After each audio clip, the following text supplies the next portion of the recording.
Every person has a fundamental need to feel heard, to belong. If you were to ask yourself if you're a good listener, odds are you would say yes. Yet communication problems are the #1 reason for divorce in America. More than 50% of managers are reported to not effectively listen to their employees. And on average, small to mid-sized businesses in America lose $500,000 each year because of miscommunication. We're not as good at listening as we think. When someone misunderstands me, it's because they're a terrible listener. But when I misunderstand somebody, it's because they're a terrible speaker. You can't have it both ways. You're not always right. Today I sit down with Dr. Bodie, an internationally recognized listening expert at the University of Mississippi, to learn the importance of listening and communication, and how each of us can take an active role in becoming better listeners in any situation. It's hard to be curious. We live in a society that almost disallows us to think in ways that would allow for curiosity. This is the Curiosity Blueprint, brought to you by Flying House Media. And now, let's get to my conversation with Dr. Bodie. We think communication and we think, how do we speak better? But I don't think it's ever really trained in how to listen better. So I'm really excited to have this conversation with you and start off just by asking, why is the aspect, the science, and the importance of listening something that's so important to you? Thanks for that question. Thanks for the opportunity to chat today. I think the why is embedded in how you described your experience with appreciating and acknowledging and understanding that listening is important to the work that you do. When I do trainings inside organizations, I often ask people to reflect on how is listening important to your job. And notice I didn't say, is it, right? Most people, are pretty quick to say, absolutely, it's important. It's something that I do a lot. And the next question, of course, is, well, how much time, how many resources, how much of your budget do you put into cultivating that skill set, not only as an individual skill set, but also as something that is embedded in your very organizational culture? So pull up your policies and procedures, pull up your job descriptions, pull up anything that's codified in a document that has, an official logo on the top and letterhead and everything. And how much are you explicitly paying attention to listening to the deck, to why it's hard to do, particularly across difference. And also, why do we all believe that it's important? And we all, if we're honest, will think that we're above average, but that's statistically impossible because you can't all be above average. And yet you don't spend a whole lot of time thinking about it intentionally. Unless something goes wrong. And then, of course, we all begin to think about it. So the why really is that I realized that early on in my graduate career, that there was this thing that universally people say is important. And yet the scholarship, our understanding of it, our intentional focus on developing those skills and early understanding what is this thing that we call listening, wanes in comparison to how much we focus on how well you should speak or present or, put fonts and colors on PowerPoint slides, or all of the nuanced details about presentation. And then the fact that we have statements like think before you speak, but we don't have statements like think before you listen. And so that's really just intrigued me, that there's this thing that we think is at least half of the communication process, and yet we don't really fully give it its due. When when you're teaching your students and when you're doing your research and explaining to people that listening is something that needs to be learned, what is the impact this can have in people's personal life to be a better listener? Whether it's from a business perspective, a personal perspective, I think that's the part that has missed for people, is understanding how valuable the skill of listening can truly be. So what is your take on this? For somebody who's listening at home, why do they need to be a better listener? How will this benefit them? Every person has a fundamental need to feel heard, to belong. We're social creatures, and whether it is in a family, in a friend network, at school, in the workplace, we need to be heard. right? I do a lot of work inside of organizations, and so I talk a lot about employee disengagement. And a lot of that research suggests that employees either silently quit or are disengaged from work because they don't feel like anyone is listening or appreciating or validating or acknowledging their perspective or what they bring to the proverbial table. In addition to that, small to medium sized businesses lose upwards of 17 to 20 hours a week in lost productivity due to misunderstanding and miscommunication, corresponding to $500,000 on average a year of lost revenue because of that.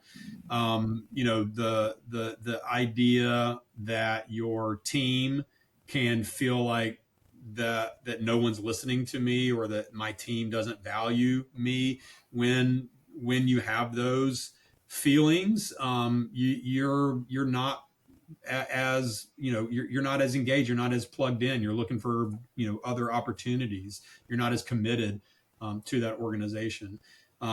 Just thinking about pushing your kid on a swing, and as you're pushing your kid on a swing and your phone buzzes in your pocket, what's your go-to move? Is it to reach in and grab it just for a moment to see what's happening, or to continue to pay attention to what's right in front of you?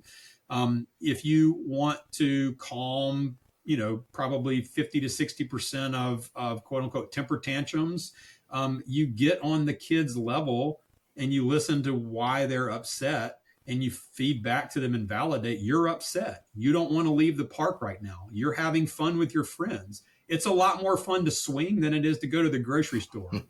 Dude, 100% agreed. I'd want to stay here all day too. And we have to go get something for dinner tonight, or we're all going to be very hungry and upset with each other. It's like just saying that and sort of acknowledging that your kid is upset. Of course they're upset. They're leaving a birthday party. What do you expect, right? My wife and I used to joke, like, when they do that, that was a sign they had a good time. Yeah. So if we're having a birthday party and all the kids are leaving and they're screaming, we're like high-fiving each other because we just created right. a scenario that everybody loved, right?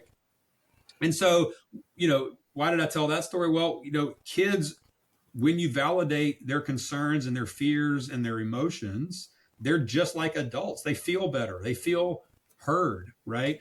And therefore they're more committed to the family, and they're more sort of, gonna, not necessarily agree with you or do everything that you say, or, it's not like they're never going to do something bad when they're teenagers or whatever.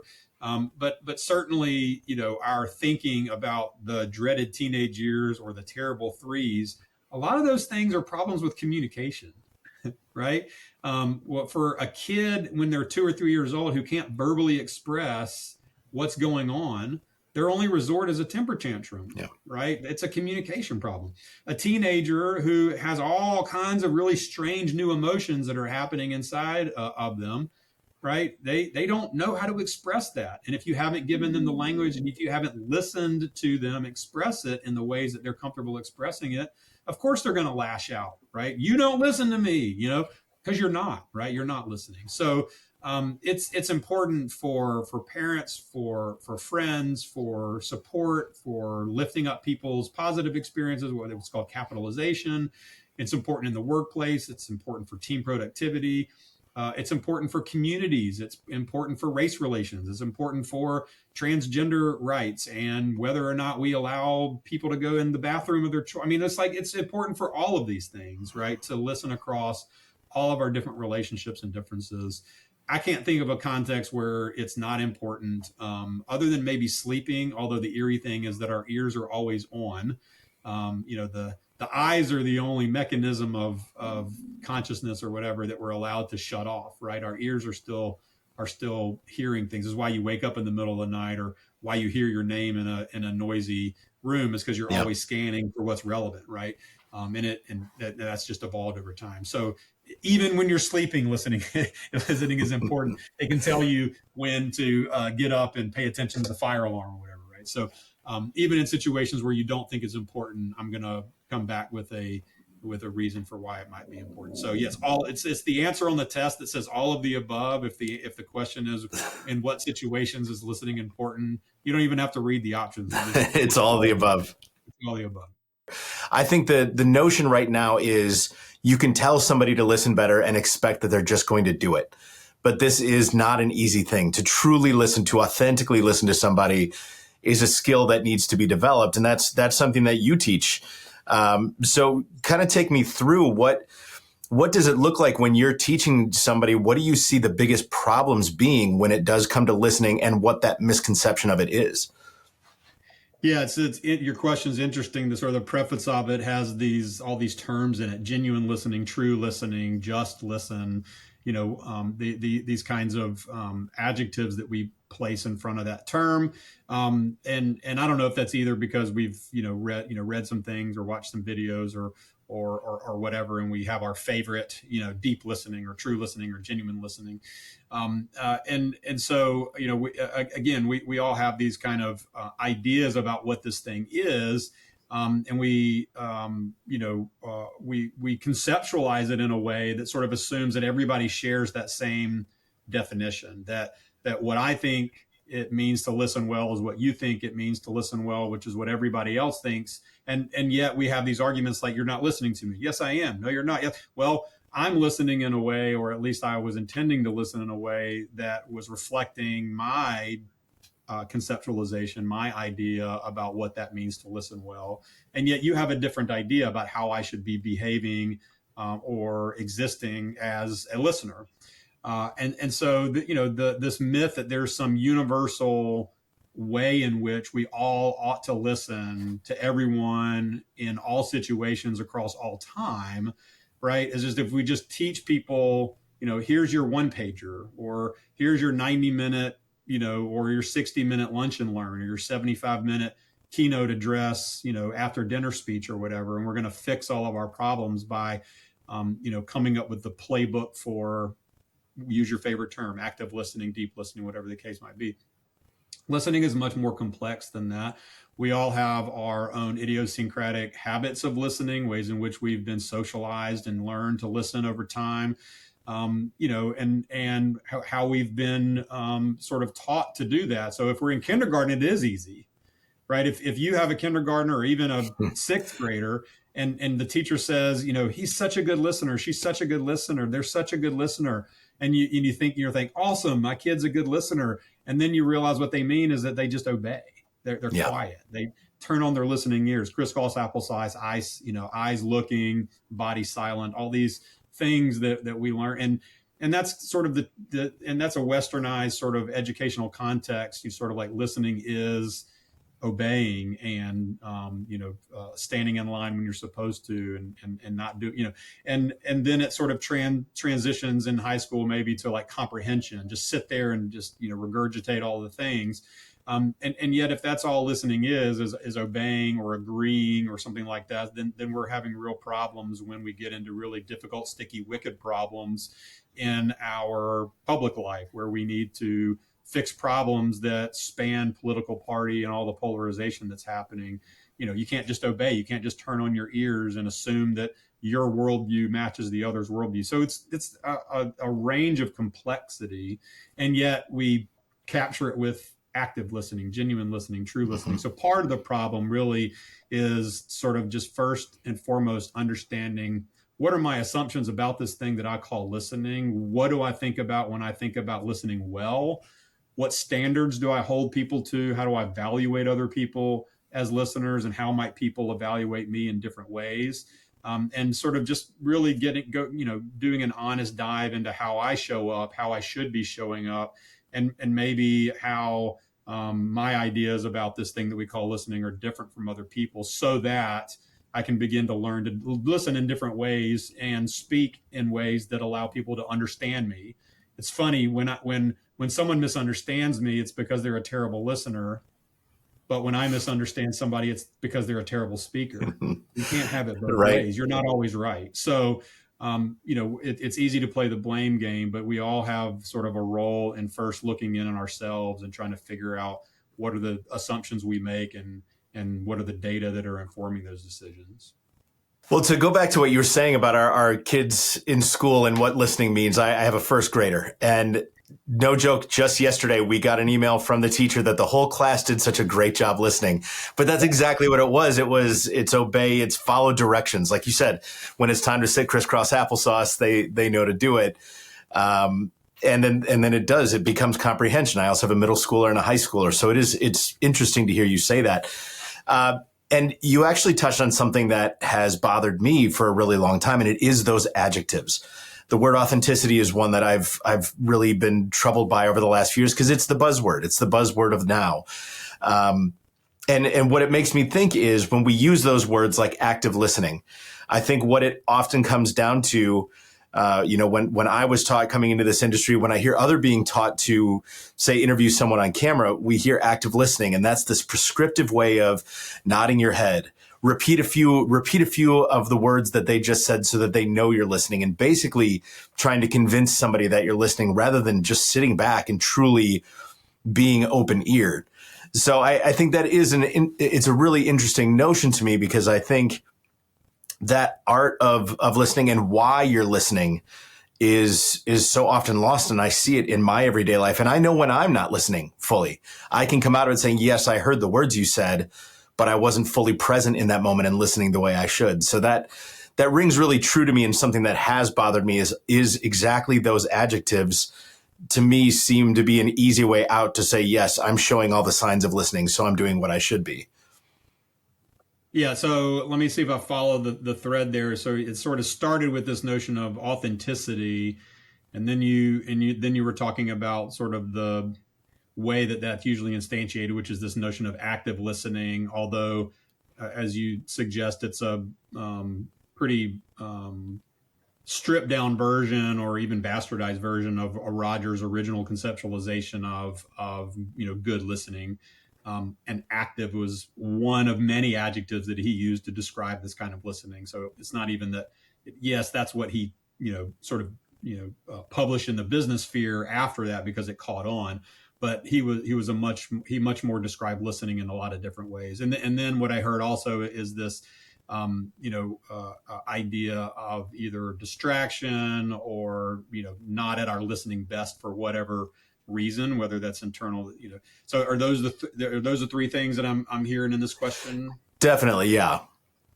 So authenticity, congruence, genuineness is one of the three conditions originally from the Rogers framework, and and that's popularly this notion of active listening.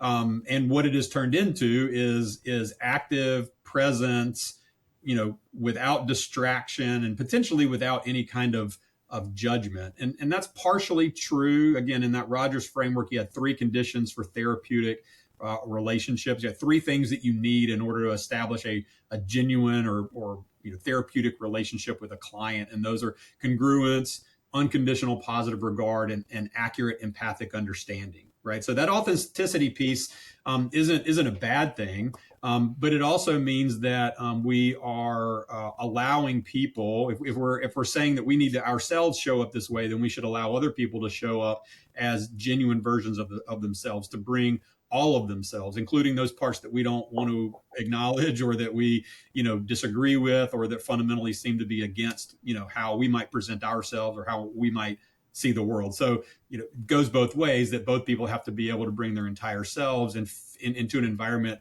where they feel heard, where there is unconditional positive regard, where I'm not judging you just because immediately I know you voted for the other guy, or you have a certain opinion that I disagree with, or you wear another school's colors, or whatever the silly or major thing that we might disagree on is. And then it's that accurate empathic understanding, and which is different from perspective taking, which is kind of this notion that you can walk a mile in someone else's shoes. And those forms of empathy, I think they have a place. That they're known in the academic literature as sort of an imaginative empathy, or an imaginative perspective taking, where you're literally imagining what this would be like, either if you were them, or if you were imagining just watching them. And rather than doing that, there's this term out there called perspective getting, which is the only way to really know somebody isn't to try to peer into their head, magically, but instead, walk alongside them in a journey of conversation where you hear their story, and you really sort of allow them to open up and tell you everything it is about their life that made them the way they are, including the beliefs that you disagree with, right?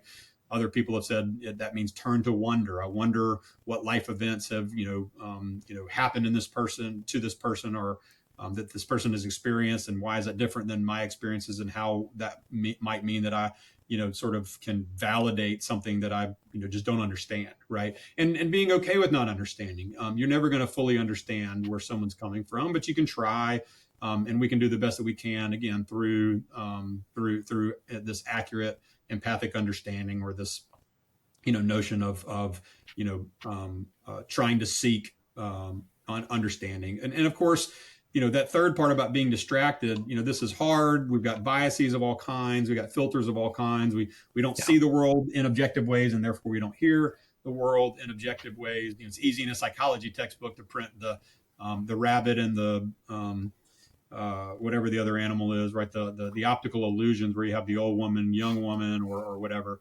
You can't print, things, auditory things. But the same thing happens when we hear things. You go to, 8 people go to a meeting, and you leave the meeting, and you've gone to 8 different meetings, and you like, well, it's because we're all playing different roles at work, and we all have different experiences. We all had different things for lunch, whatever, right? There's all kinds of things that make us different, and therefore hear the world a different way. But it's also true that we are fundamentally distracted pretty regularly during conversation. Your mind has already wandered, 15 times since you last spoke, right? And even though that's sort of a universal truth of being human, we don't want to admit it. And when someone calls us out on it, we want to deny it, or otherwise say, "Oh, no, I really wasn't distracted by my phone," right? But we were. Clearly we were distracted, and so. There's some common things that distract us all. And a lot of us sort of like thinking about what we're going to say next, or, focusing on irrelevant details, or, not getting over the fact that a certain type of person is saying these types of things, or whatever the case might be, where we're judging or filtering, or, trying to, compare our situation with their situation to either one up them, or otherwise say, "Oh, I've had it worse. Listen to my story," or that I just want to share my story. And all those things can be part of genuine listening. I can genuinely share my story as you genuinely share your story. But where we place that storytelling is important. When we share those stories, how we share those stories, whether we share certain stories, all those are considerations in the whole context of, conversation, if it's done right, puts both people in a vulnerable position. The speaker for sort of, outing themselves as a certain type of person, and whatever that might look like for them. And the listener in terms of having to fully embrace or accept, this other individual as an individual, as opposed to not, right? And so that's a really weird space, and we're not all very good at it, because it takes skills, and it takes time, and it takes practice. And how many classes have you ever had on having a good conversation? You might have had a class on public speaking, but you definitely didn't have one on listening. And if you did, you're one of the lucky ones, because very few of them exist, even at the college level. So there's a lot wrapped up in that. But I think in general, the primary model of listening is this Rogerian active listening, therapeutic listening, which has a place, but it's not universally the thing that we ought to all aspire to in all contexts. There are other forms and modes and habits of listening also that are productive.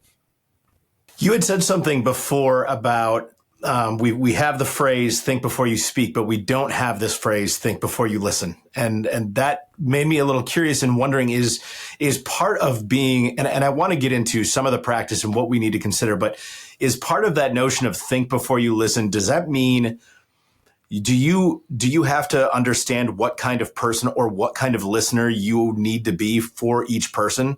Like, is there one prescriptive way to listen to anybody? Or is it also having an understanding and a curiosity about the situation, the state of mind, the biases of the person that you're listening to, so that you can mold yourself to be a better listener in a situation? Yeah, it's both of those things, or all of those things. It's how are you thinking about what will I tend to listen for in this situation? Like in situations like this, what are my tendencies? What are the barriers that are likely to get in the way of my best listening? Just because it's today in this moment, or it's because it's with this person, or it's because it's in this setting, or because I'm going to anticipate something in the future. But it's just being honest up front with yourself, right? What is it that I need to accomplish, right? What is it that I want to accomplish? what is it likely that I might accomplish, and then given the other person, given the situation, right? How much do you know about that person? But a lot of it's going to have to be done, of course, on the fly as you listen, not just for the words they're saying, but the words they're repeating, for the different emphases that they're placing on certain words, for how they're communicating, right? How they're holding themselves, and it's not like, well, the nonverbals are more important than the verbals. That's not what I'm saying, but you do listen with your whole body, right? You listen both with your ears and your eyes, but also just with your whole body. And you're paying attention to that person's whole self, their whole body, the statements that they make, the questions that they're asking. Are they using words like never and always? Are they using emotion words? Are they using, again, are they repeating themselves several times because that's important to them?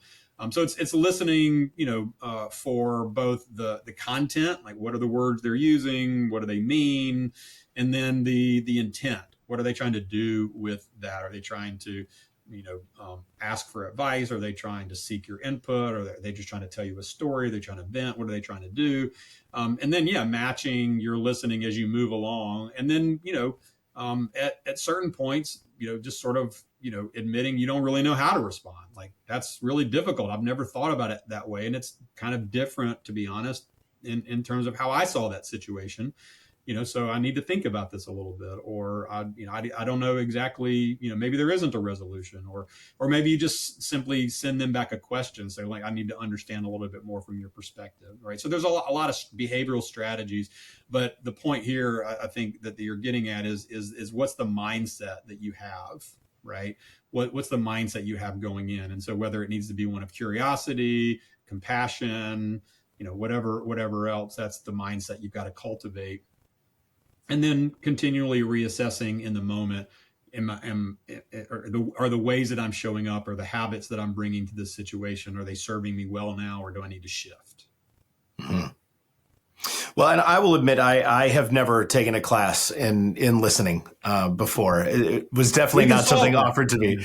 Yes, exactly. You're going to give me the precursor of it today, and then I'm gonna sign up and see what I can't do. But I think that's what's so interesting is, for me, listening is something that I, in my own way, have always practiced. How do I become a better listener?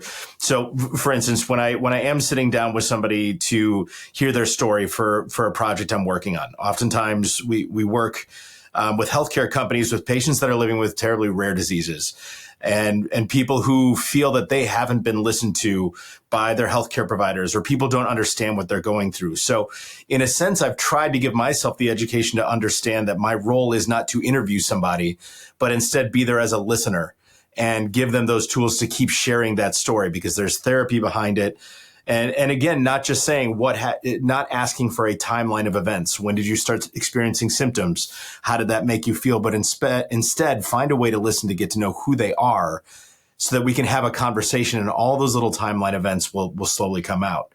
But all of that to say, I have not had formal education in listening. So what I'm curious about from you is, as somebody who does desire to understand the science behind it, to understand the methodology behind becoming a better listener, where do you begin with people? What is the first step in helping somebody understand that they do need to actively work on being a better listener? Yeah, great question. Yeah, since about 2016, I've been working with an organization and a tool called Echo Listening Intelligence is the company, and so this notion of listening intelligence, which is understand yourself, recognize the habits of others, and then adjust your listening and speaking based on that particular situation, that particular person. And the tool, the Echo Listening Profile, is based on the assumption that we all have been socialized, and this is usually in the work context. So we've been socialized in the work context to be, to listen to and for certain kinds of information, and that serves us well in many ways until it doesn't, right? Until we have misunderstanding or confusion or miscommunication of some sort. And so I usually take people either on teams or individually through a series of sessions on unpacking those habits, unpacking those listening habits. And we use four of them sort of, and you can think of them as filters or lenses through which you hear the world. Because and then every one of them has strengths and challenges, right? So when we listen, we're always so listening is both an insertion and a deletion problem, right? Very much like, and I get this from my friends who work with human genome and DNA, right? That there's in order to go from one phenotype to another phenotype, you either insert and or delete certain patterns of genetic material, and I'll probably just botch that, so somebody listening will probably critique me on my knowledge of basic biology. But regardless, the basic idea here is that listening is an insertion and deletion problem. That when I listen, I both insert my own assumptions, my own interpretations, my own worldview and perspective, and I also delete, based on what I don't want to hear or what I can't hear. Things as simple as not being able to hear certain sounds in other languages, for instance, that by the time we're 6 to 8 months old, at least by 1 year, and we haven't been exposed to some other language, then we lose the capacity to hear those sounds. And as we age, if we continue not to hear those sounds, we're basically deaf to those sounds. We can't hear those sounds, and then we can't produce those sounds and all those kind of things, right? And so on a psychological or a meaning or an interpretation level, right, we also are missing out on things and inserting things. And so that's part of that initial understanding of self is, what do you tend to miss out on? What do you tend to insert? And just to be honest with not how you want to be as a listener, but how you are as a listener. And then so we go through activities that illustrate that, and then we move on to okay, so now you're trying to figure out the listening habits of somebody else. How do you do that, right? Well, you don't do it by just watching them, for 5 seconds and then assuming everything, is crystal clear. But rather you use their body language, the statements they make, the questions they ask as cues and clues to form hypotheses, and then test those hypotheses out. By strategically navigating conversations using things like open-ended questions. And there's a variety of those kind of specific types or categories of open-ended questions that help navigate conversations in a certain way. Many people believe that conversations are steered primarily by the speaker, that speakers have the ultimate sort of steering wheel. And there's some research to suggest that listeners are co-narrators. In other words, listeners navigate conversations just as much as speakers direct conversations. And the best evidence of this comes from labs that either distract people from fully listening or allow them to listen to their full capacity. And what you find is that speakers who are communicating with distracted listeners tell less coherent stories. They repeat themselves more often. They end by saying, well, guess that's it. And when you bring them back in the lab, they remember fewer details of their story, and there's other kind of consequences, right? And so listeners play a part in helping people tell better stories, right? And so I think that gets full circle back to what you do, is to try to get people to tell the best story, to narrate the best version of their story. You have to strategically listen in very specific ways, and that may depend again on the person, on the setting, on the goals, on what each of you wants to accomplish. And really that's what listening intelligence is knowing how to speak so others hear you, and how to listen so that you can fully understand somebody else. Well, that entire last part resonates with me so well. And I talk to the team about this a lot. And as I'm training people to understand how to be in the chair across from somebody on camera, that is one of the number one things that I stress to them is the way you listen, like you said, will impact the way the story is told. If somebody is sharing a difficult story with you and you're looking off to the side, you're distracted, you're fidgeting, the number of thoughts that go through their head in saying, oh, am I boring them? Or is this story not very interesting? And now they're having a conversation with themselves instead of just fully releasing themselves into this story. So the fact that there is science behind that and everything you just said, it hits me hard, because there are times that I will see when somebody's just learning how to do this, they're just kind of waiting for their moment to ask their next question and not realizing that by looking down at a piece of paper, they've completely derailed a train of thought. They've completely derailed emotion of the person who's speaking. So just that idea that a listener is a co-narrator of a story, I think is enough to get somebody to want to learn to be better at this. Because to get somebody to be vulnerable with you, to get somebody to, like we use that word, to share an actual authentic piece of themselves, you have to make a safe space where they feel that they're truly being heard. Yeah, why would I tell you something important to me if I don't think that you're going to value it? Exactly. So I'm not going to waste my breath. Yeah. Well, so you brought up something else before. You used the word wonder. We use the word curiosity here a lot. What does it take as well in a mindset when you go into any conversation? Like for to be transparent with you, I did not want to prepare a lot for our conversation because I am just genuinely curious about this act of listening and the science behind it. And to me, I think that that would allow me to be a better part of this conversation. So that idea of being curious about somebody else or wondering about somebody else, is that something that can be taught, or is that a mindset that you have to practice as well to basically say, I am willing to get rid of my biases. I'm willing to not have preconceived notions because I just want to genuinely be curious about somebody. The question being, how can you teach somebody to be curious or to be filled with wonder going into a conversation? Yeah, I mean, as an academic, it's hard for me to say, definitively, here's how you train somebody to be curious, right? There's some research, but a lot of it sort of, assumes that whether you call it need for cognition or need to evaluate, these are these two psychological constructs that come from a pretty long line of social psychology research, or the more colloquial curiosity, or you know. There's also like intellectual humility, that the degree to which that I believe that I could be wrong, and that other people who disagree with me might have something valuable to share. In any event, there's some research that suggests you can shift those. In other words, if I come in to your study and I'm relatively low on these values, if I don't demonstrate a large, degree of curiosity or wonderment or whatever, that I can shift that.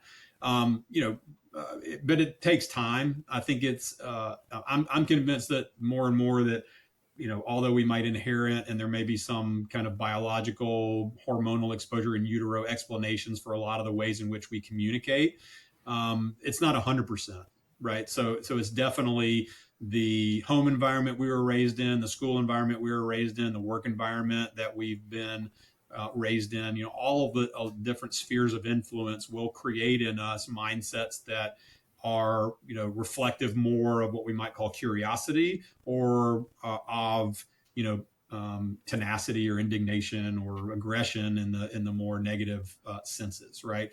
I was reading something the other day, and I probably can't put my finger on it quick enough. But anyway, it was kind of outlining this notion. Oh, there it is. From aggression, or what I call that tenacity, through tolerance to acceptance, understanding, and love. Right. So the question that they were trying to address is, what do we do with difference? So when you encounter difference, how do you react to it? And the spectrum is from, aggressiveness to love.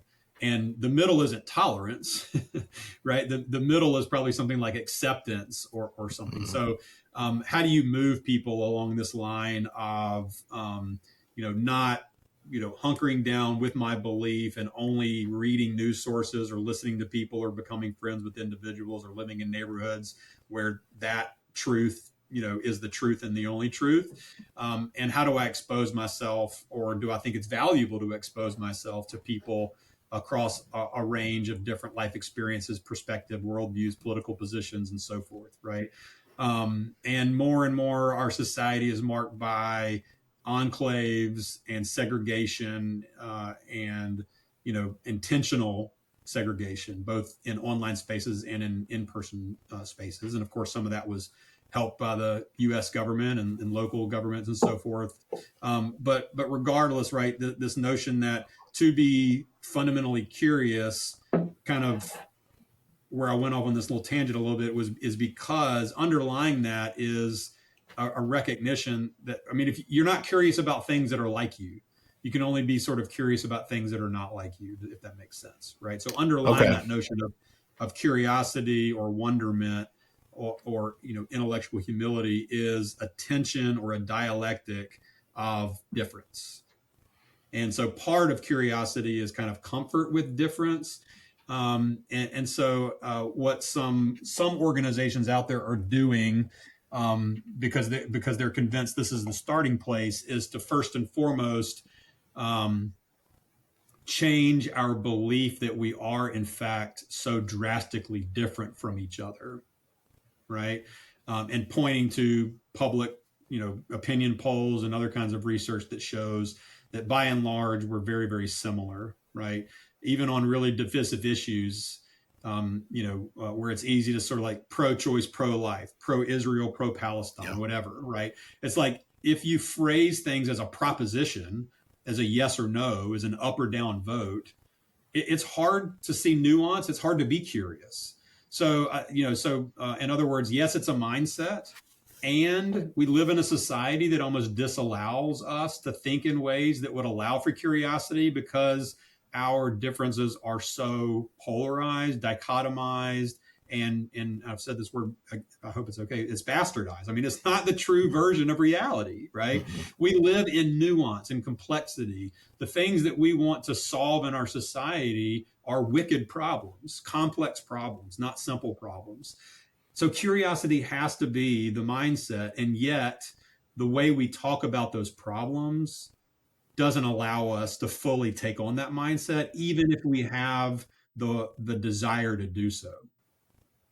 And it's because like you were saying, you can only be curious about that which you find similarities in. So if we're constantly polarizing and finding ways to show how different we are, it eliminates that ability to be truly curious.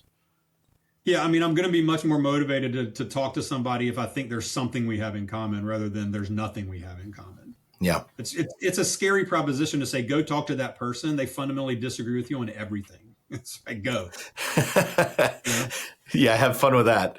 Yeah. Well, There's not very many people that are like jumping up in the air being like, ooh, pick me. I'd like to go do that. Right? Well, it's something, another buzzword that we use so often in my industry is empathy. When we're telling a story, we want there to be empathy with somebody else. And so to me, what that often means is let's not get into the heart of the discussion right away. I want to find out who you are as a person.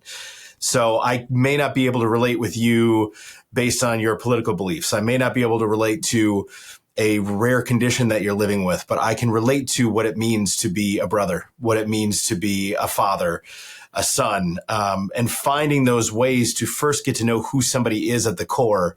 Because for me personally, that helps me understand how something is impacting you. Or like you said earlier, what are the things that happened in your life that brought you to this place that this is where your opinions or beliefs lie? So I think that to me is often when we see stories that are shared, real, true stories from people, I think oftentimes that's missed because we're so quick to share the difficult parts of a story or the headline of a story without really getting to know everything the person was before this event or before this belief. So I think in some ways, the way I perceive that is that's the similarity, is finding that through ground to how we're similar can open up a world of conversation and realize, like you said, we're not that different. We just happen to be focusing on the nuances that separate us. Yeah, I think what you're getting at is embedded in most of the models of bridge building conversations that you'll find. Whether it's there's a bunch of these organizations that do these conversations, and many of them are built on the notion that first you have to establish a relationship of some sort with the conversationalist. So you can't just jump into the policy issue necessarily, right? There's got to be some personalization, some humanization of the quote unquote the other before you jump into a discussion about some contentious issue. And so yeah, so it's usually a series of conversations. You bring people into a space and you have a series of conversations in the first at least the first conversation, the first part of the conversation is about getting to know you. Other organizations do like common tasks, right? So there's a really great Heineken commercial that illustrates this, where people come in and they're given this big crate, and they open the crate and they unpack it and they realize, oh, we're about to build something, and it's a bar. Oh, interesting. We built this bar and two stools. And they sit down and they're invited to drink a Heineken. But before that, they show videos of these two people talking about an issue where they fundamentally disagree. So one of them is like this guy that says transgender people aren't, people. You're either a man or a woman. And his partner is a trans person who's like, tells her story. And so they watch the video of the other person and they say, you have a choice. You can either drink a beer or you can leave. Right. And I don't know what the results were, but the commercial depicts it as most of the people decided to stay. Right. And the assumption is because they did something difficult together and they've established that kind of a bond, and they in that building, the bar, they had conversations and they found some similarities. Because when we talk to someone that we don't know, when we talk to a stranger, our inclination is not to figure out how we're different. Our inclination is to figure out how we're the same. Right? We see they're wearing a shirt. We look and see they're wearing a wedding ring. We see the band that they're wearing on their arm, or we notice something that they're reading, right? Or we say, where did you come from? Oh, do you know this person? Do you know that person? We go through this like Rolodex thing where, we think somebody in Denver knows the one person that we know in Denver, right? So we have a fundamental kind of human need for connection and relating and similarity, and we like people. And so when you can establish that baseline similarity, then we can start to talk about things that might differentiate us. And the easiest route through that is through stories, through experience, because it's really easy to argue with issues. It's very hard to argue with experience. I can't argue that you didn't have that experience. I can't argue that you didn't feel a particular way. I can't argue that you weren't impacted by something, right? I can try to explain away my intention of impacting you a certain way, but I can't deny that you were impacted a particular way, right?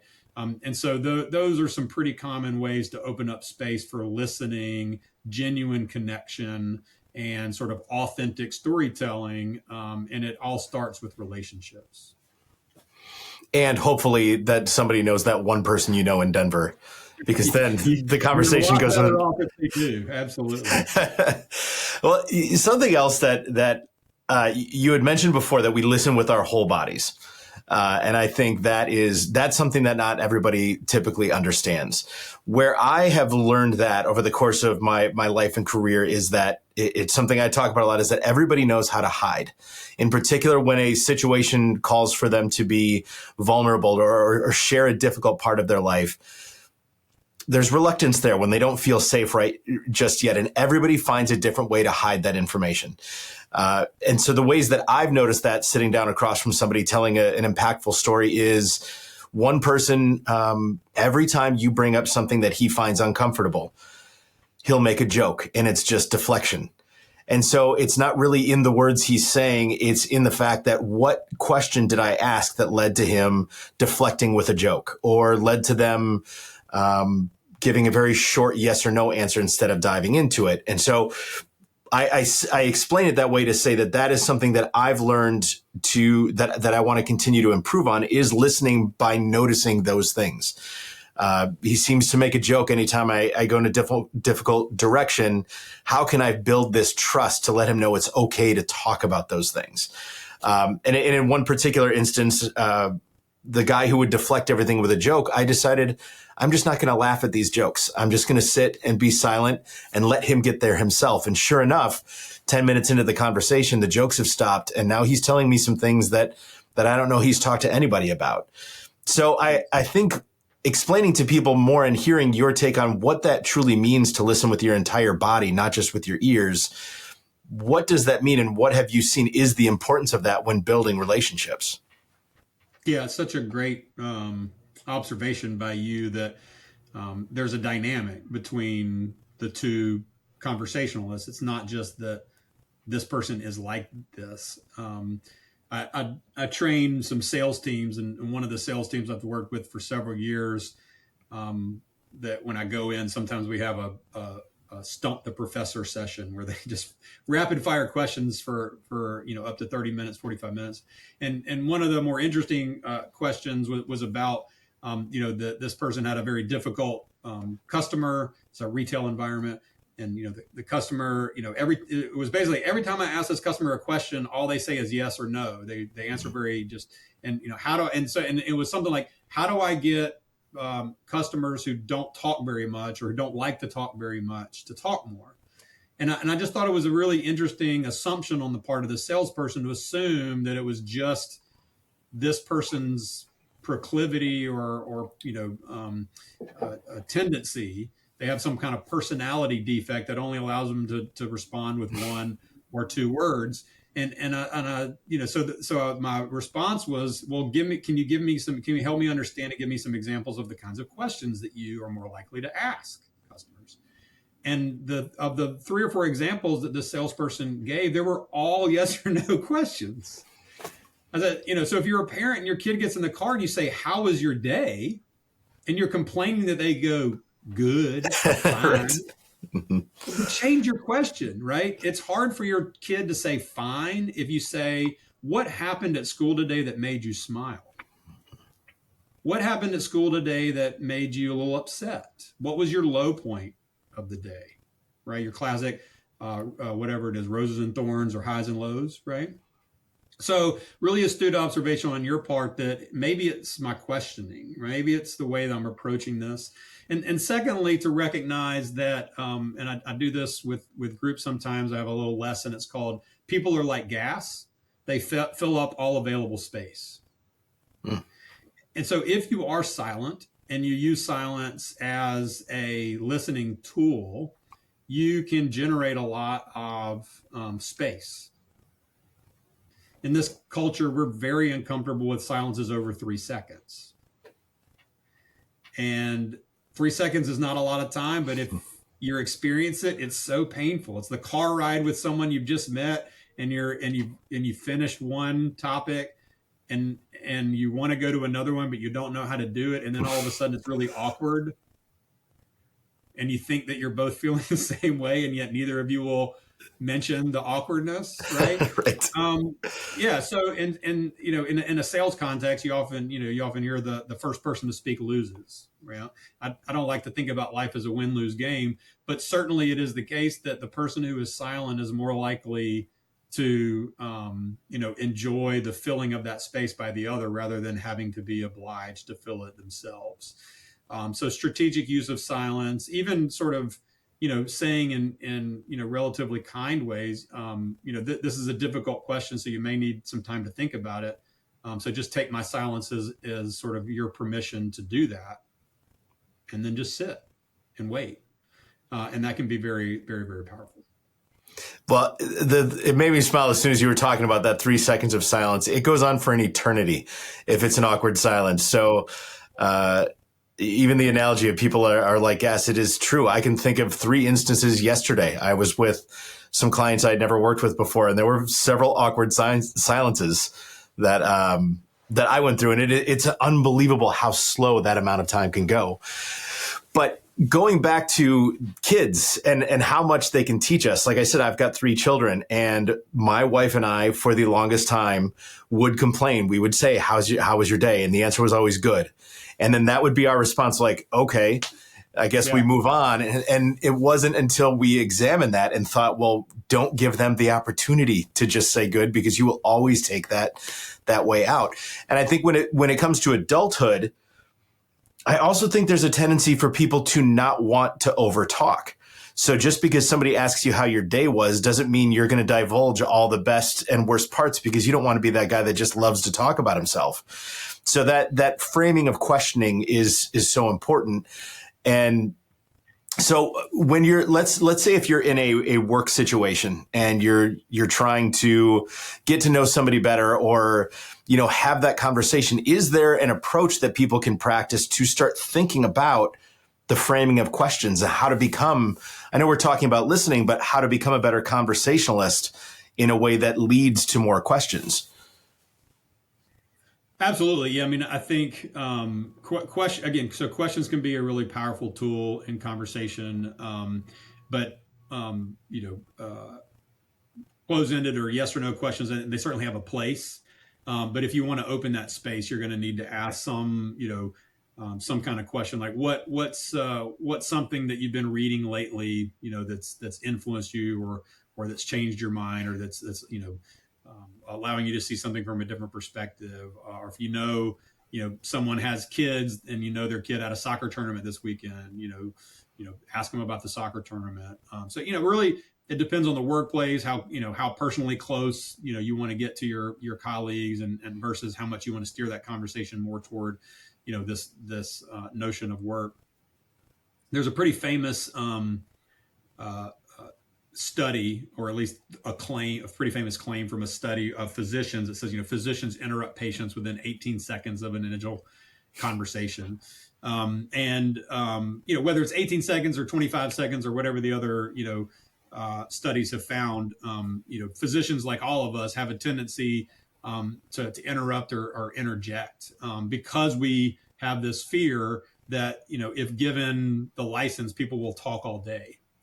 But what we learned from that physician study, from follow-up studies, is that when physicians are trained in strategic silence, and in asking very broad, open-ended questions like, tell me more or what else, that patients only talk on average between 90 and 120 seconds before they kind of look at the physician for permission to continue. Mm. And you see this as well in just your everyday conversation, that people, like you said, most people don't like to co-opt the entire conversation. They have a sense that they're talking too much, or otherwise it's the next person's turn, so they'll kind of pause and look.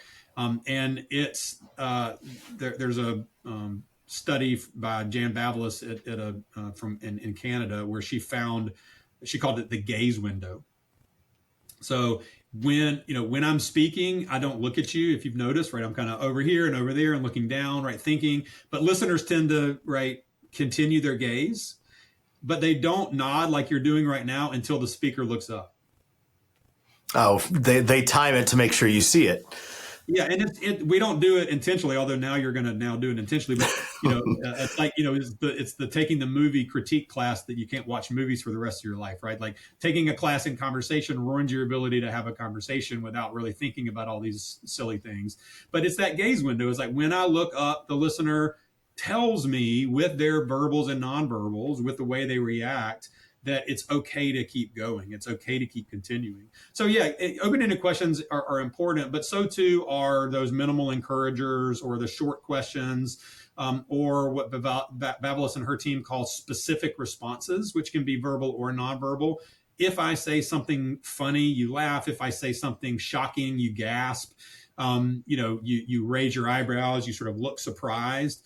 Those micro momentary specific responses that are tied to specific moments in the conversation do a lot to move the conversation forward, to encourage me to keep going. And then, of course, at those quote unquote moments of awkward silence, that's when you ask the more strategic questions, the more open-ended questions, or the tell me more about that. How did that make you feel? How were you thinking about that? Oh, that must have been tough for you because of whatever else I've heard. Is that what's frustrating you? Or I heard a tone of frustration in your voice. Is that an accurate emotion? And so not only asking questions, but maybe feeding back to them what you're sensing. Yeah. Right. If your whole body listening, I think that was kind of the point of a lot of this, is like, if your whole body listening, both, with you doing all the things non-verbally that you're doing, but also paying attention to what the other person's doing when they're speaking. If you notice some things but you're not quite sure, ask, right? I'm noticing this. Is that correct? Or correct me if I'm wrong. And so those are called checkouts in some literature, in the counseling literature. So you're checking out your perspective, you're checking out your interpretation. And that could be another powerful tool, in addition to questions, is just checking the reflection that I'm giving you about what I'm seeing happening in here. When I'm hearing you say, I'm going to just check that for accuracy. Well, I think too, and I mentioned this before, is that when we were talking about active listening and these prescriptive measures that you actually just pointed out are not things I disagree with. I think nodding is just a natural reaction in a lot of ways to give that cue. There's everything about tilting the head, but repeating a little bit of what the last person said can be very prescriptive. But what I find when I talk to somebody is if I'm actually listening, they'll say something that will remind me of something they had said in the very beginning that is completely unrelated. So if they're telling me a difficult story, but they talked before about it was always their dream to be a child, I can say, well, as somebody who always wanted to have a child, this must have impacted you differently. So I think that notion of what it gives you as the listener when you're truly tuned into somebody and curious about them is it allows you to understand that people do not typically speak in a linear fashion. They give you little bits and pieces of information throughout the course of the story, and it becomes your job to put those together and understand the emotional through line for all of that. And so that's just an interesting thing for me as somebody who sits down a lot from people is I've gotten so much more out of a conversation by making sure I'm always tuned in. And it just leads to stories that people share with me that I've just met that day. So it can be just really impactful to be fully present for that reason, where you're not prescriptively saying the last 3 words they said to convince them that you're listening, but instead enjoy their story and finding out who they are. Yeah, there and so earlier we talked about mindset. So your mindset is that this is a story, right? And so one of the I do some again with sales teams. One of the programs that I've offered is keys to effective listening. One of those keys is let the story be told, right? And part of that is just assuming when a customer comes into your location, assume that they've got a story to tell, and your job is to kind of figure out the plot and the characters and the point of the story and all these and the emotions and all this thing, right? And so if you treat that entire conversation, whether it's 5 seconds, 5 minutes, 5 hours, as one story or a continuation of a story, a narration, then yeah, you can think about it in terms of what I heard before probably has something to do with what I'm hearing now. At the same time, my hunch is that as much as you've done this, you've made some connections that maybe either they've not put together, that they're unsure of the reasonableness of that connection, or they might disagree with that Yeah. connection, right? They might say, well, that's not quite how I see it, or I didn't see those things that connected and I disagree with that, or no, that's not really it, but here's the other thing. So again, that's when you're not sure, it's doing those kind of seemingly perfunctory things like checkouts can be useful. At least it gives you an out.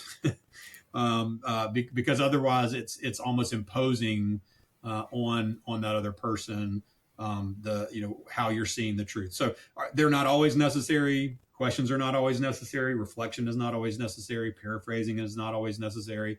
Eye contact isn't always no behavior is necessary and or sufficient, for good, genuine, true, authentic, whatever, active listening, right? It is, again, I just call it listening intelligence, is knowing how to navigate that conversation using, your best guess about how you're showing up, how they're showing up, and how what their goal is, what your goal is, and how both of those goals can be met inside that conversation. And now, could you flip this? You brought up politics before. The difference between conversation and debate. And does it mean that debate is a harmful thing, or is it all about the intention of the two people there? It's just that debate ends up becoming a game. Like you said, it's a win-lose proposition versus when you're having a true conversation, it's about learning. What is the true difference in debate, and how can this style of listening actually help in a positive debate kind of situation? Yeah, so debate is interesting because I think we have an idea about what that is because of the way that debates typically are structured. I mean, whether it's Lincoln Douglas debate or policy debate or parliamentary debate. I mean, there's all these different forms of debate for all those debate nerds out there. I was one of those in high school, so I think paradigmatically, when we think about debate, we do think there's two sides and someone's going to win, right? and therefore the other is going to lose, right? There are other forms of debate. In particular, there's an organization called Braver Angels that has a college debate program. The reason they call it a debate is because that language tends to more likely draw conservatives that they tend to have problems recruiting to conversation events. So the language was intentionally put into place in order to recruit across the political landscape. It's not quite a bait and switch, but it's definitely not a model of debate that is that traditional one side wins and the other loses. Rather, there's a proposition in a debate language that is being quote unquote debated that night. But rather than a winner or loser, people who are in agreement with the proposition tell their experiences about why they agree with that proposition, and the same thing for people who disagree. And then you have people who are not committed to either of those also have a chance to speak about why they might be, not quite convinced that either side is necessarily where they would vote if this was, something that was on a ballot or something like that. So there's a continuum from like hardcore win, lose, to models of argument or argumentation, particularly argument in public life, that says argument is dialogue across difference. Argument is a necessary for kind of public deliberation and democracy as we might understand it in terms of the will of the people. And in order for the will of the people to be generated, you need generative conversation, disagreement, and discussion about issues from multiple perspectives, not where any one side wins or loses. The goal isn't to win. The goal is to simply understand your own position and the positions of others with more nuance than you did when you came into the situation. And then, of course, you can structure further conversations around making decisions together if you want to as well. But the point of argument, the point of quote unquote debate, again, isn't to win or lose, it's to understand, right? So if there's a difference between debate and dialogue, debate and deliberation, it is, dialogue is to understand, debate is to win, deliberation is to solve problems, so if we want to put things in clusters like that. And the kinds of listening that I tend to teach are more conducive to dialogue and deliberation than they are to debate. Although there's probably a place for debate too, in terms of the public sphere. And so we ought not lose sight of there are some things with easy answers, but many of the things that we often debate don't have easy answers. But they're almost debated as if the answer is easy. There is a very clear yes or no, which is why it doesn't really progress. What's funny to me is as you're talking about this, my brain immediately goes to marriage. So how we bring this topic home, because I've been married for 18 years and I feel that over the years, sometimes conversation turns to debate that much quicker. There's that familiarity at home in how we listen. And I think one of those, I'm curious your thoughts on this, because I think one of the issues for me is as somebody who does spend so much of my time at work listening to people, it is taxing. There is a lot of energy that is spent in listening to somebody.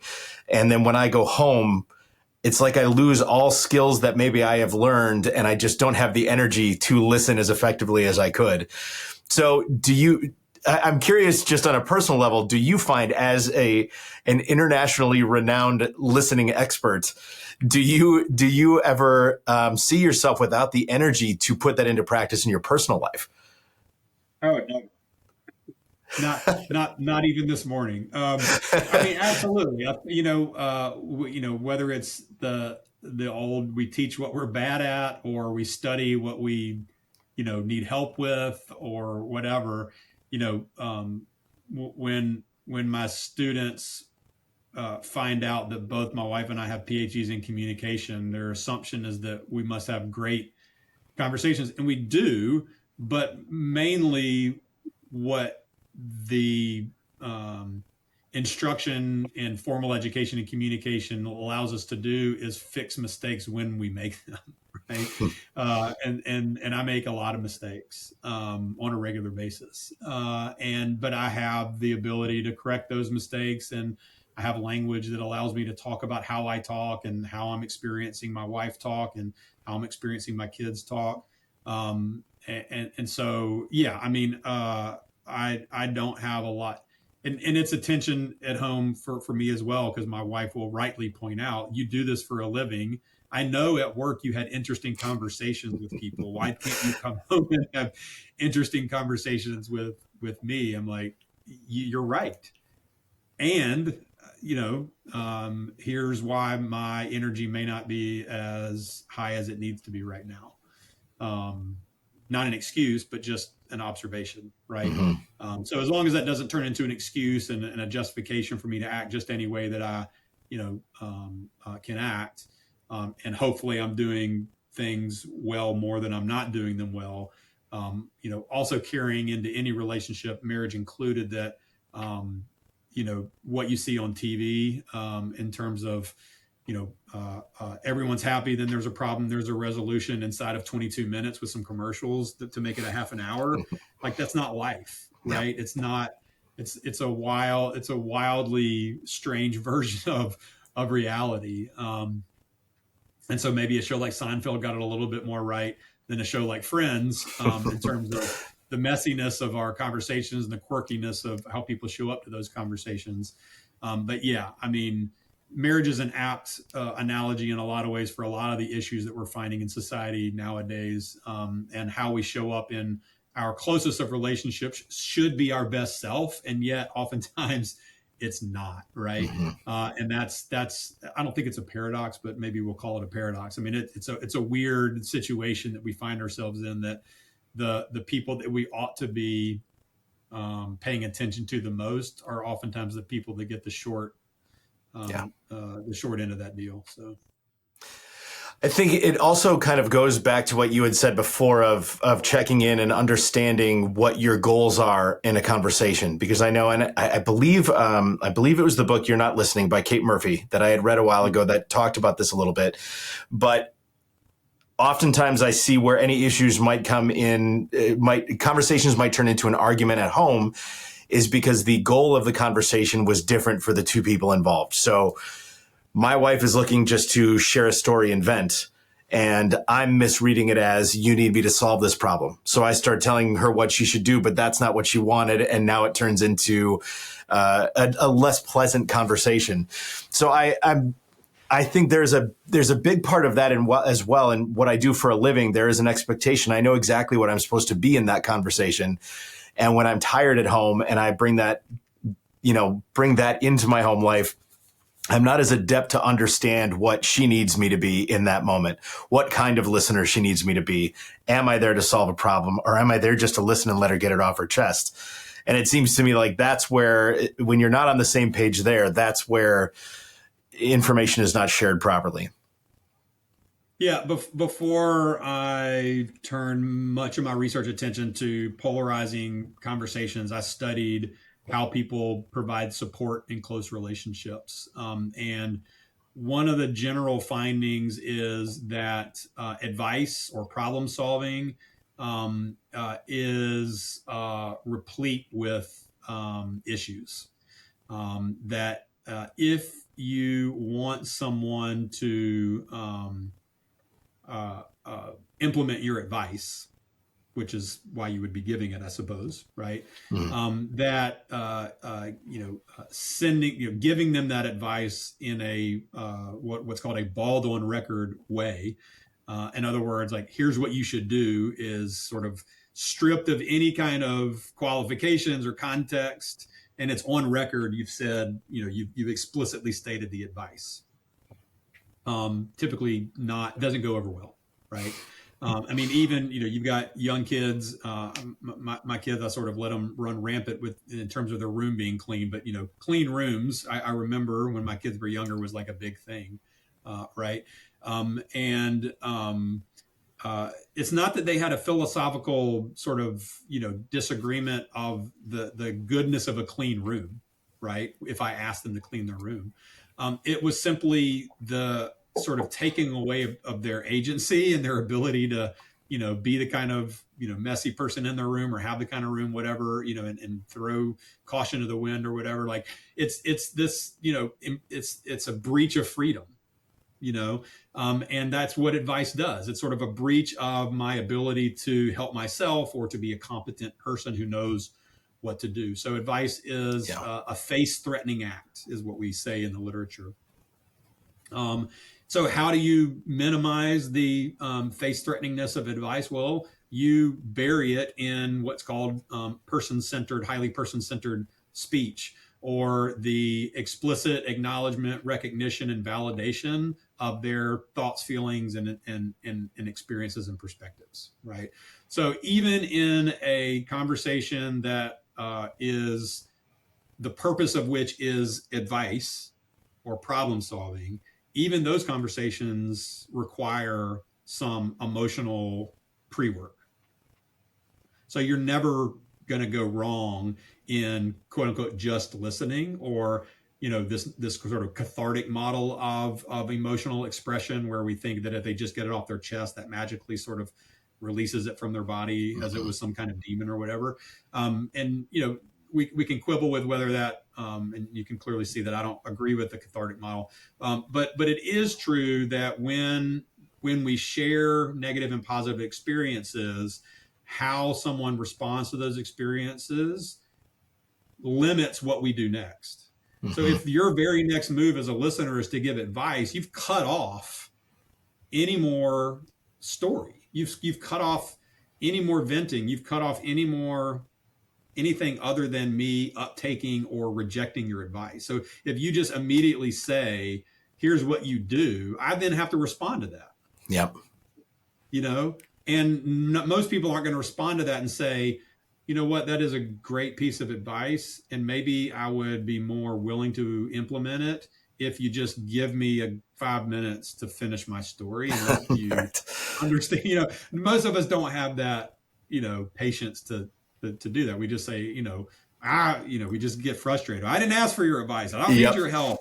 I've already tried, whatever, right? We sort of just reject it in that way. So if you just, think about how do you feel when people give you advice, when you don't ask for the advice, and B, what are you doing to the very nature of the conversation when you insert something like advice? It makes a lot of sense that becomes a barrier to us having a conversation because it sort of, it jumps, 6 steps ahead, when really the best model is that highly person-centered emotional support followed by what's called problem analysis, because how can you give advice until you know what the problem really is, right? Yeah. And then the third step is finally, advice. And the best advice is advice formed in the form of like a question or a suggestion, or allowing them to come to the advice themselves, sort of walking them through the process to where they advise themselves. We're more likely to take advice from ourselves because we like ourselves. We think we have good ideas, right? And we're more resistant because the other person placing advice on us is a constraint to our ability to be a competent individual who knows how to handle our own problems. Well, and I think also the other trap too is when we interject before we listen, it can create this situation of one-upping. I think you mentioned that before. Is kind of I was actually just talking to a friend about this today. He felt really bad because I had shared a story and then he related it to himself in a situation he was in, and then immediately came back and said, I just made that all about me. I did not mean to, and I didn't take it that way. But I do see that tendency a lot of, if we're not listening to the full story, we're ready to interject. Suddenly we're talking about something that happened similar to us. And now, again, we've completely stopped their ability to keep going in the story because now they have to listen to yours. So and there's a place for reciprocal storytelling. There's one study, there's a couple of studies on this, but one in particular looked at teenage girls disclosing a conflict with someone else to either their mom or their best girlfriend. It's all female. And what they found is that while moms tended to listen in more sort of empathy, perspective taking, I understand, prototypical kind of active listening ways, and that helped the teen to explore certain emotions and perspectives, the friends tended to reciprocally share stories about how they handled conflict or a similar kind. And that was also helpful, right? And so the research kind of suggests that different people, different kinds of relationships can listen and respond in really distinct ways and still be helpful. Again, we don't all have to show up as the same kind of listener. And so if I have a problem or an issue and I'm trying to work through something, my best bet is to go to different people who are going to have different responses and perspectives and really lean in. Again, you're flipping the script a little bit, but as a storyteller, appreciate the perspective that this listener is bringing to my experience. Maybe I'll learn something from that. So I think you can be curious on both ends of the conversational spectrum. It's not just the onus is on the listener, although that's where I tend to focus. We also can talk about, when you're a storyteller, what are your obligations and expectations with respect to how people are listening to you?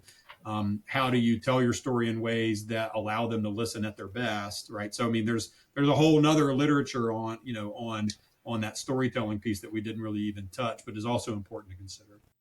We had a guest on now about a month and a half ago, Dr. David Rakel, who talked all about compassionate care in the healthcare world. He's a physician, and the actual physical impact it has on patients to take the time to sit and truly listen to them. You mentioned physicians are known to interrupt 18 seconds into a consultation, but the act of active listening can actually trigger white blood cells in a patient's body to start fighting just because of the compassion you show. So like you said, there's just no situation where listening is not beneficial, and the science backs it up. So with that, I do have to say thank you so much for this. This is a conversation I've been looking forward to. I would love people to know, where can they find you, Graham, if they want to learn more about listening, they want to take an actual class on listening and understand that they exist.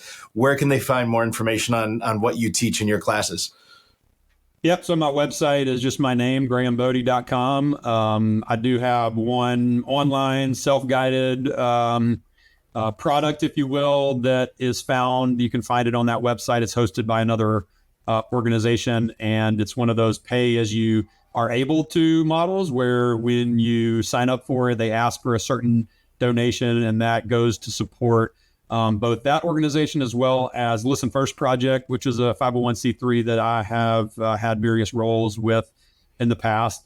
I also do coaching and team workshops and so forth, so people can reach out to me through the website. There's a little contact form there, and they can ask me to design or co-create some experiences inside their workplace, do them virtually, do them in person. So I would be happy to connect with anybody that's interested. Or if you're a coach or a consultant that's, interested in adding a particular way of teaching listening into your repertoire, into your toolkit, I've got those connections as well through the Echo Listening Intelligence Certified Practitioner Program. So they'll teach you how to teach listening, and they'll give you access to those resources to be able to administer and interpret the Echo listening profile. So happy to talk to anybody about any of those, or just listening research in general. If you're interested, point you to some books, some articles to get you started. Excellent. Thank you, Graham. I think that you can expect to have me and my team sign up, and I'm just going to let them know I happen to know the professor, so maybe you can just teach them to listen to me a little bit better, because that'll be the ultimate goal. Right, we'll work together on that. Listening often seems like a simple act where we either choose to or not to participate. Yet the nuances of true listening go much deeper than that. As Graham says, listening isn't as simple as being present for a conversation, but instead being a co-narrator in someone else's story. And the science backs it up. Using our ears more than our mouths can lead to better relationships, more successful work environments, better debates, and the ability to be truly curious about the world around us and the people living in it. If you've made it this far, I want to thank you for being curious. And if you haven't already, hit that like and subscribe button to join us in our weekly conversations and become a part of our community.